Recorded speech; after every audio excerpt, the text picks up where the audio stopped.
You probably picture the origins of self-improvement in a sterile university lab. You imagine white coats, peer-reviewed journals, gentle therapists with soft voices wanting to heal the world. Erase that image immediately. The tools we are about to hand you were not born in safety. They were forged in absolute chaos. Neuro-linguistic programming didn't start with a desire to be good. It started with a ruthless desire to be effective at any cost. And at the center of that storm was the man many title the father of NLP, Richard Bandler. If you look at the corporate seminars today, you see the sanitized version. You see the polished coaches and the motivational speeches. But dig into the history, and you find a story that reads more like a noir crime thriller than a psychology textbook. Bandler wasn't a saint. He was a chain-smoking, volatile mathematician with a rock star complex and a disdain for authority. And in 1986, after spending the last 16 years developing NLP, the darkness of his world spilled over into reality. It wasn't a seminar room. It was a house in Corritos, California. A Magnum 357 was fired into the face of a woman named Corrine Christensen. Richard Bandler was there. He was arrested. He was charged with murder. Now, he was eventually acquitted. But the details that bled out during that investigation paint a terrifying picture. Cocaine abuse, gin, deep paranoia, power struggles. Why does this matter to you right now? Why drag you through a decades-old crime scene? Because you need to understand the true nature of the tool you are picking up. Most people cling to a naive belief that therapeutic tools are inherently moral. They want to believe that techniques for influencing the human mind only work if your intentions are pure. They imagine wisdom requires virtue. Bandler's story shatters that illusion. It proves that these techniques are completely amoral. They are mechanics, not ethics. A gun does not care if a saint or a sinner pulls the trigger. It just fires. NLP, short for Neuro-Linguistic Programming, is the same. It is a collection of mental exploits that work whether you are trying to cure a phobia or manipulate a jury. It works whether you are high on cocaine or meditating in a monastery. The fact that a man living on the jagged edge of sanity could codify the most powerful persuasion system on earth tells you everything you need to know about its power. These aren't spiritual guidelines. They're surgical instruments. And in the wrong hands, NLP can wreak havoc and destroy lives. Back 40 years ago, Bandler didn't care about the why. He only cared about the how. He looked at the most effective communicators in the world at the time and realized something that would later terrify the academic establishment. He realized that influence wasn't an art, it was code, as in computer code. And once he realized it was all code, he realized he could systematize it and steal it. You might think NLP is some mystical psychological discovery born in a lab. It isn't. It's a heist. Richard Bandler was born in New Jersey. He grew up in a tough environment, and years after developing NLP, he finally came forward, claiming he suffered severe physical abuse growing up. He went from a typical California 60s hippie to gain a sudden interest in psychology. Bandler earned his degree from the University of Santa Cruz in 1973, years after he started developing NLP. The foundational framework of neuro-linguistic programming is a technique widely called modeling. And understanding modeling is the only way you will understand how these techniques work on you today. Richard Bandler and his former business partner, the prominent professor in linguistics, John Grinder, weren't interested in inventing new theories. They were interested in effectiveness. They looked around at the entire field of therapy and noticed something strange. Most therapists were mediocre. but a tiny handful were magicians. They zeroed in on practitioners who had unique skills. One of them was Virginia Satir, Bandler's former teacher and widely seen as the mother of relationship therapy. Another person that caught their eye was Milton Erickson, arguably the most potent hypnotherapist of the 20th century. These people had remarkable skill sets and were widely known for their abilities to change a person's life in one single session. Each had their own set of techniques, but they were both brilliant. People said they could obliterate their patients' trauma, some that had gone decades without responding to any other treatment. But here is where the story shifts. Most people looked at Satir and Erickson and saw empathy. They saw intuition. They saw two people practicing science as an art form. The infamous duo of NLP, Bandler and Grinder, looked at them and saw something else: code. They approached human behavior exactly like software engineers approaching a black box. They didn't care why Satir touched a client's shoulder at a specific moment. They didn't care about the theories behind Erickson's vague stories. They only cared about the input and the output. If Erickson lowered his voice and used a specific sentence structure, and the patient suddenly went into a trance, that was a pattern. If Satir used a specific gesture and the family stopped fighting, that was a pattern. They realized that if they copied the breathing, the tone, and the sentence structures of these masters, they could get the same results. They didn't need to understand the problem. They just needed to run the program. This is the uncomfortable truth about NLP. It is not psychology. It is the cold, calculated reverse engineering of human excellence. It takes the accidental genius of the world's best communicators and turns it into a precision toolkit. They stole the fire from the gods of therapy. And then they realized something even more powerful. See, when you strip these patterns down to their mechanics, you notice that they all share one specific trait. They all work by bypassing your conscious mind entirely. They don't ask for your permission to change your reality. They just change it. And the most effective way they did this wasn't through logic or argument. It was through a specific type of sentence structure designed to be invisible to your critical thinking.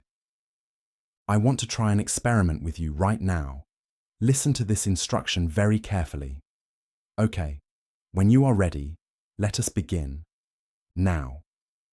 Do not, under any circumstances, imagine a bright pink elephant standing in the middle of your room. You failed. You saw the elephant. You had to. And here is why. To process the command, do not think of X. Your brain must first construct a representation of X to understand what it is supposed to be negating. You cannot avoid the thought without first creating it. The image flashes on the screen of your mind before your logic can step in to cross it out. But here is the catch. The image stays. The negation fades. This is the mechanic behind the negative hidden command. It is a syntax loophole, a fallacy in our brains that allows a manipulator to bypass your critical resistance and implant a suggestion directly into your unconscious mind. The unconscious mind is literal. It is primal. It deals in images and sensations, not complex grammar. It does not process the word not robotically and subtract the elephant. Quite the contrary. It strips away the negation and acts purely on the core verb and the noun. When a salesperson looks at you and says, "Don't worry about the high monthly cost right now," your conscious mind hears a reassurance, but your unconscious mind hears a command. Worry about the high monthly cost. Suddenly, you feel anxious. You feel pressure. You think it is your own intuition warning you, but it is not. It is a program that was just installed by the person sitting across from you. Think about the last time someone told you, "I don't want you to get upset, but..." What happened to your heart rate in that exact second? You got upset. you prepared for conflict. By telling you not to feel a specific emotion, they forced your brain to access the neural pathways for that exact emotion. They summoned the state they claimed they wanted to avoid. This is not accidental phrasing. In the hands of a skilled practitioner, this is a weapon. They can introduce dangerous concepts while maintaining plausible deniability. They might say, "I'm not saying you should leave your job," or things like, "I wouldn't want you to think I am manipulating you." The concepts of leaving your job and manipulation are now on the table. They are in the room. If they had suggested them directly, you would have put up a wall. You would have argued. But because they used the negative hidden command, your guard stayed down and the suggestion walked right through the front door. You believe you are analysing the sentence. In reality, you are mentally rehearsing the act they want you to perform. And this specific type of linguistic sleight of hand paves the way for something even darker. Because once they can tell you what to think by telling you what not to think, they open the door to a much more aggressive form of control. You understand the mechanics now. You hear the hidden commands. You see the structure of the sentences. But there is a missing piece.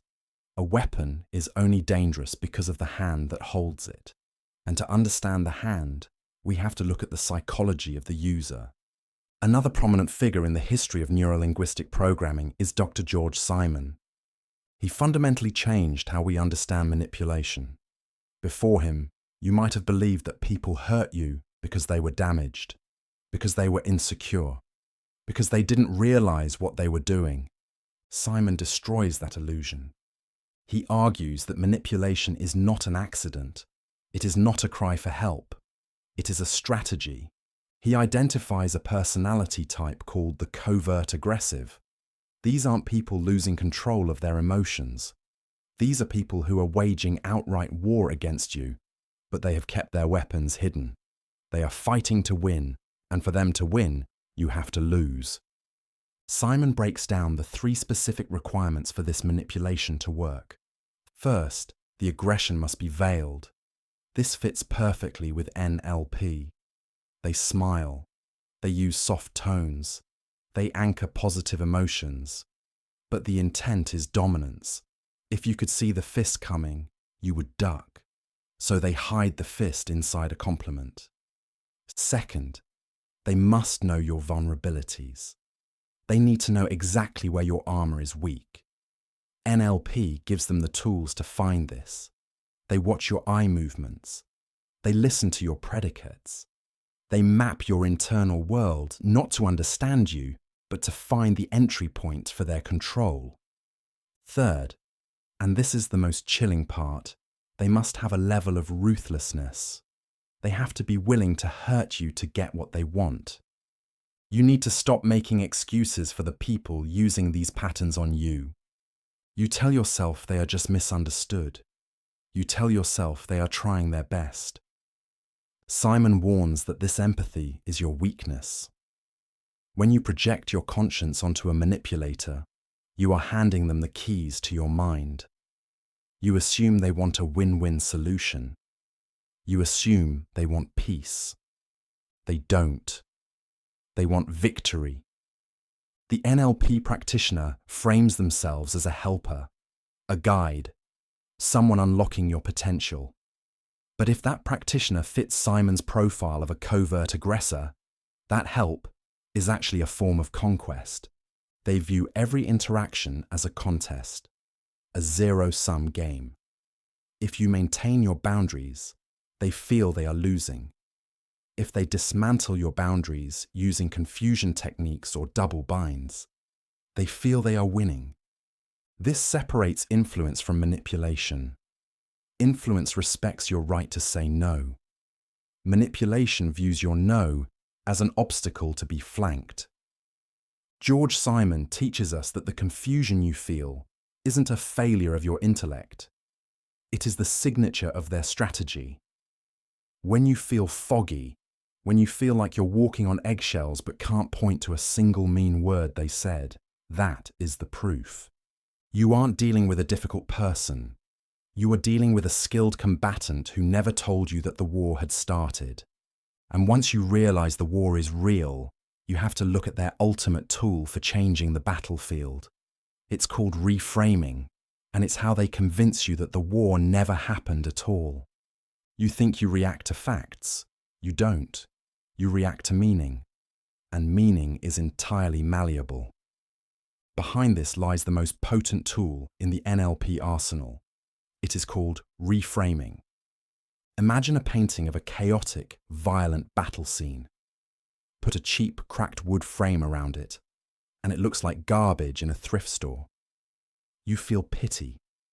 Now, take that exact same canvas and place it inside a heavy, gilded gold frame hanging in the Louvre. Suddenly, it is a masterpiece. You feel awe. The painting, the fact, did not change. Only the frame did. And because the frame changed, your emotional response flipped upside down. NLP practitioners know that if they can control the frame, they control your reaction. They don't need to change reality. They just need to change the lens you view it through.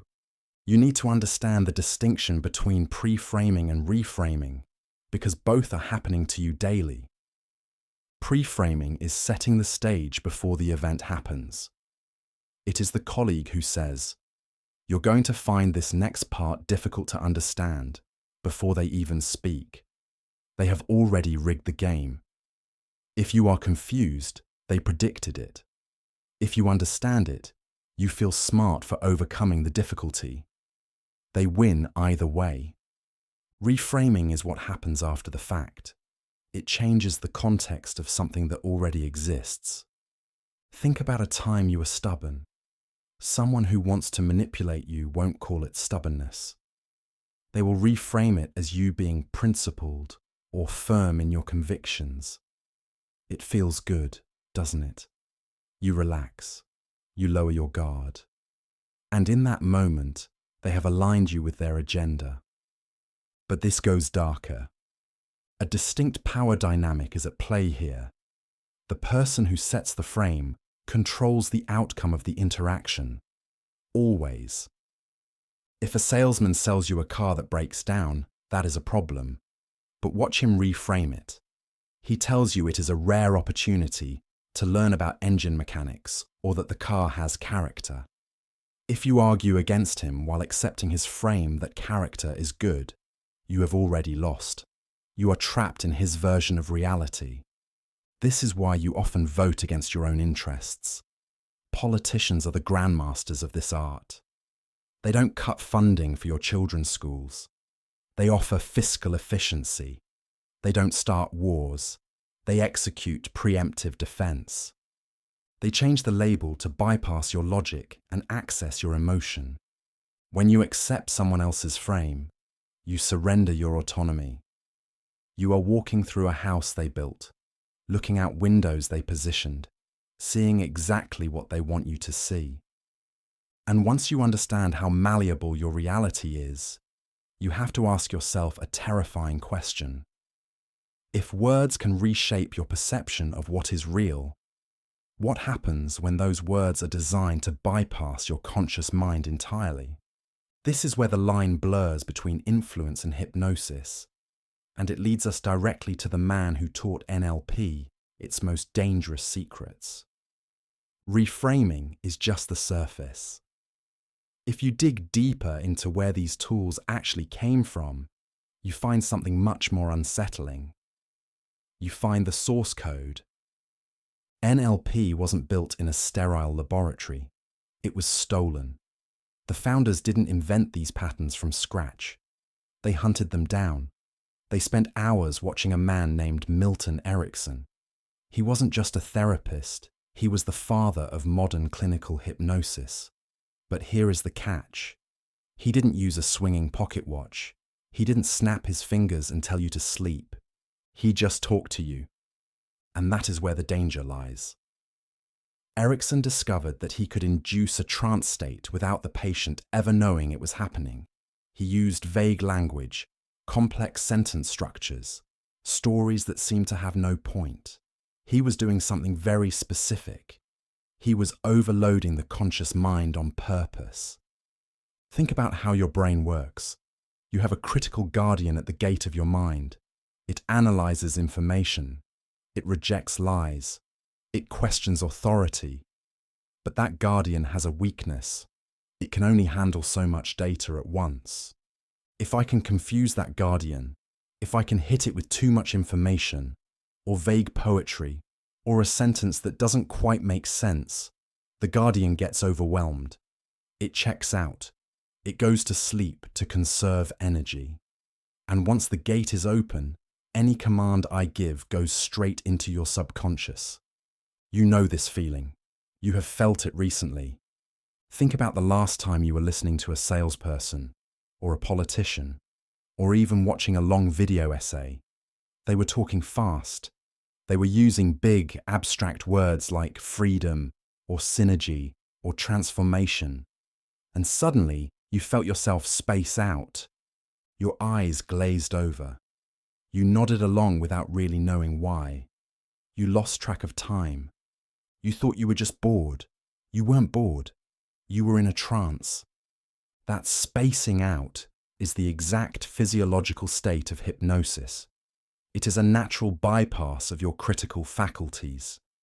And in that moment, while your conscious mind was offline trying to figure out what was being said, the speaker was planting seeds. This is what people practicing NLP calls the Milton Model. It is artfully vague language designed to bypass your defenses. And it is happening to you every single day.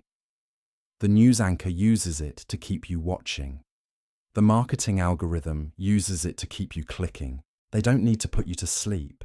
They just need to keep your conscious mind busy with noise while they rearrange the furniture in your subconscious. You think you are making your own choices, but you are walking through a minefield of invisible triggers, and your critical guardian is asleep at the wheel. We have reached the point where you desperately want to label this. You want to call these techniques evil. You want to categorize NLP as a weapon used exclusively by narcissists and predators. But here is the uncomfortable truth you need to accept. A knife is just a piece of sharpened metal. It cuts. That is its function. It does not have a conscience. It does not care if it is in the hands of a surgeon saving a life or a criminal taking one. The mechanics of the cut are identical. The outcome depends entirely on who is holding the handle. The mechanics of influence work the same way. Think about the people you love, right now. Think about a time a friend tried to help you quit a bad habit. Maybe they made a subtle comment about how much better your skin looked when you stopped smoking. Or they gently steered you away from a toxic ex-partner by highlighting how miserable you used to be. They were reframing your reality. They were using hidden commands. They were manipulating you. Perhaps unknowingly. Perhaps not. Does that make them a villain, or does it make them a savior? The line between dark psychology and therapeutic influence is razor thin. It comes down to a single invisible variable: intent. The therapist uses a conversational pattern to break a phobia that has paralyzed you for 10 years. The con artist uses the exact same pattern to bypass your skepticism and drain your bank account. Your brain does not know the difference. The machinery inside your mind processes both inputs without judgment. It just reacts. And here is the part you need to own. You do this too. Stop and look at your own interactions from just the last 24 hours. When you framed a request to your boss to make a yes feel inevitable. When you guided a conversation away from a topic that made you feel insecure. When you used a specific tone of voice to calm down an angry partner. You are constantly shaping the perception of everyone around you. You are wielding influence. You are not a passive observer in this dynamic. You are an active participant. The danger does not lie in the tool itself. The danger lies in the silence. It lies in the fact that the target, whether it is you or someone else, does not know the game is being played. When you consent to surgery, you invite the knife. You trust the surgeon. When you are attacked in the dark, you do not. The mechanics of the cut are the same. The context changes everything. But we have to ask the next question. What happens when the intent shifts from helpful influence to total dominance? What happens when these tools are used not to heal a trauma or to get a promotion, but to erase who you are completely? That is where the grey area ends. That is where we leave the realm of influence and enter the realm of destruction. You think your personality is concrete. You believe your values are etched in stone. But history proves that under the right pressure, everything you call you can be erased. We have moved past simple influence. Now we are looking at the edge case, the moment where these mechanics stop being tools and become weapons. Look at Patty Hearst, 19 years old, a newspaper heiress with every advantage in the world. She had money, she had status, she had a clear identity. Then she was taken by a militant far-left army of vigilantes, the Symbionese Liberation Army. What happened next wasn't just kidnapping. It was the systematic dismantling of a human mind. They didn't just threaten her. They broke her timeline. They isolated her in a closet for weeks. They controlled her sleep. They controlled her food. They controlled the very language she was allowed to hear. And here is the terrifying part. Her mind didn't just break, it adapted. Psychologists later described her condition as a zombie state. This wasn't a metaphor, it was physiological. Before the kidnapping, her IQ was measured at 130. Sharp, brilliant. After her rescue, it had plummeted to 112. Think about that. The trauma was so severe, it literally shut down parts of her cognitive function. Her brain realized that to survive, it had to stop thinking and start obeying. She didn't just pretend to join her captors to stay alive. She became one of them. She robbed a bank. She wielded a weapon. She accepted their frame because her own frame had been obliterated. She was one of the first people labelled with the Stockholm Syndrome, only a year after it got its name. You look at this and think you would be different. You tell yourself you would fight back. But that is your ego talking. The human mind is a survival engine. If the choice is between death and accepting a new reality, your brain will choose the new reality every single time. It will rewrite your memories. It will change your values. It will lower your intelligence just to keep your heart beating. This is the dark limit of reframing. The captors didn't use magic. They used the same mechanics of isolation and repetition we see in subtle manipulation everywhere, just turned up to maximum volume. They proved that if you can control someone's environment completely, you can dictate who they are. And that leads us to the most dangerous tool in the manipulator's kit. The one thing that makes all of this possible. Language is the software. But isolation, that is the firewall that prevents you from ever uninstalling it. We have talked about how NLP reframes your internal reality. But for total control, a manipulator needs to dismantle your external reality. This brings us to the darkest mechanism of influence. The moment where language control shifts into environmental control. Look at Jonestown. History focuses on the tragic end. It focuses on the poison. But it misses the structural brilliance of the trap. Jim Jones knew that as long as his followers remained in San Francisco, they had what psychologists call external reference points. They could look at a neighbor, a newspaper, or a family member and realize that what Jones was saying was insane. So he took them to the jungle. He didn't just move them geographically, he executed their reality check. When you remove external reference points, the manipulator becomes the only source of truth. If the leader says the sky is green, and the 500 people around you nod in agreement, your brain does not fight it. Your brain adapts. It assumes you are the one who is broken. This is how a human being loses the ability to distinguish between a threat and a savior. You think you are too smart for this. You think this only happens in cults or in the jungle. You are wrong. This pattern is running in micro-cults all over the world. It happens in abusive marriages. It happens in toxic workplaces. It creates a cult of two. Notice the pattern in your own life. Think about that intense relationship where your partner slowly started filtering your world. It starts with subtle comments. Your friends don't really support you. Your family doesn't understand the connection we have. That is not love. That is strategic isolation. They are cutting the lines of communication so that when they use those NLP reframing techniques, there is no one around to tell you that you are being manipulated. They become the mirror, and the reflection they show you is the only one you see. And then comes the final lock, the weaponization of insanity. George Simon identified this in his research on manipulation. The manipulator introduces chaos. They become unpredictable.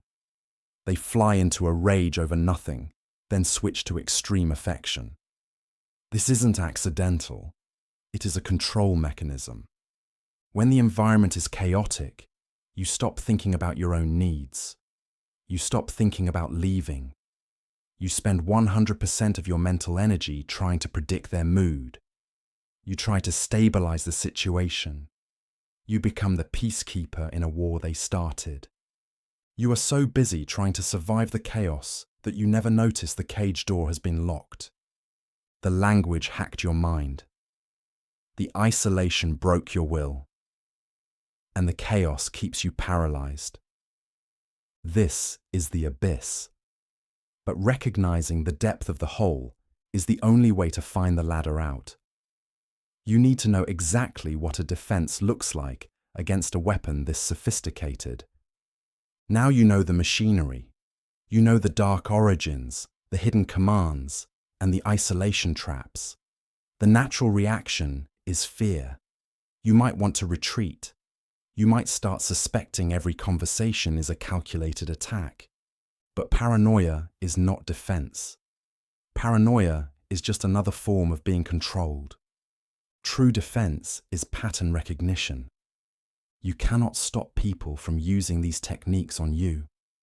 The salesman will still try the double bind. The toxic partner will still attempt the negative command. The politician will still use confusion to bypass your critical filter. You cannot control their output, but you have absolute authority over your reception. The moment you name the technique, it stops working.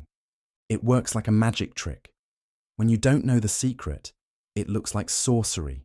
When you see the hidden wire, it just looks like a cheap prop.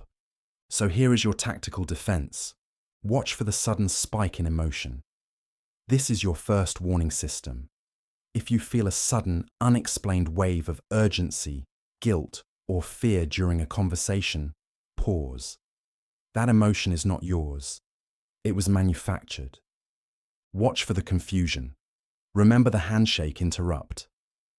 If you feel your mind going blank, if the sentences coming at you are grammatically correct but make zero sense, someone is trying to induce a trance. They want you to grab the first lifer raft they offer. Don't grab the raft. Stare at the water. When you feel that pressure, you must break the frame. Do not answer their question. Do not accept their two choices.